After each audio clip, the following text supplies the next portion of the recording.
so I know that I'm going a little off schedule when it comes to my monthly upload date, but the Fnaf 2 movie trailer just got announced like a week after I made my last video, and I just have to talk about it. It looks phenomenal. The acting is a little rusty, it could be better, but the visuals, which I'm pretty sure was the most important part to everybody, look breathtaking. Which, I mean, obviously, I'm not really surprised about that. But I want to post this video the day it dropped because everybody else is doing it, so let's just get into analyzing the trailer, because that's what I do best. You know what I mean? Come on. I'm not going to go through every little detail, but the first thing that I want to point out is the fact that they say this restaurant is from the beginning.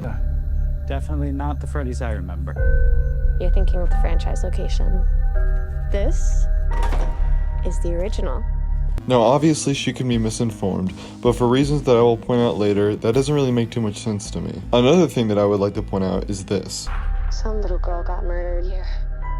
This little girl most definitely has to be Charlie, which means we could most likely be seeing Henry within this film. Maybe she's just a rumor that gets sprinkled all through the film, but I highly doubt it. Another thing that I would like to point out is the music box. This thing is in such a weird part of the building, and my theory is that they probably moved it from the bottom of the building because of security reasons. Maybe this thing was actually just freaking dangerous. Although a lot of people thought that Garrett was going to be the one possessing the puppet within this movie, I don't think so. Now that they've mentioned Charlie, it would be weird to oddly mention her, which, if you don't know, Charlie is the person who possesses the puppet within the game lore, and then have Garrett possess the puppet within the movie.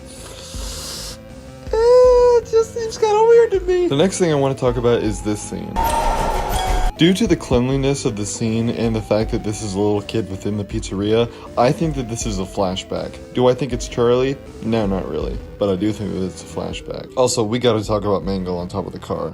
Because, I mean, holy shit. There is a lot to go over within this trailer, because it's just so quick. But the last thing that I want to talk about is this.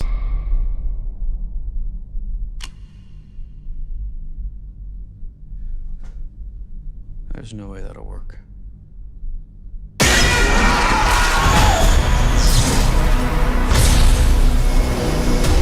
Now, remember when I said earlier that I would touch on the fact that that girl said that this was the first original restaurant? Well, seeing the weathered animatronics is where I get kind of confused. If you're a lore fanatic, you would know that the weathered animatronics within the game lore come from a restaurant before this one called Fredbear and Friends. Another theory that isn't confirmed, and it's just a theory, is that the endoskeletons that are inside the weathereds, the things that are actually possessed by the children, are the things that are later put within the FNAF 1 animatronics, which is why they're haunted, which also supports the claims that there were only 5 children that were murdered. But FNAF 1 has already been implemented when it comes to the movie, so I don't really know what they're going to do to the lore. Regardless, they look absolutely phenomenal, and they look like 10 times better than I thought they would. That's really all I wanted to talk about when it comes to the movie trailer.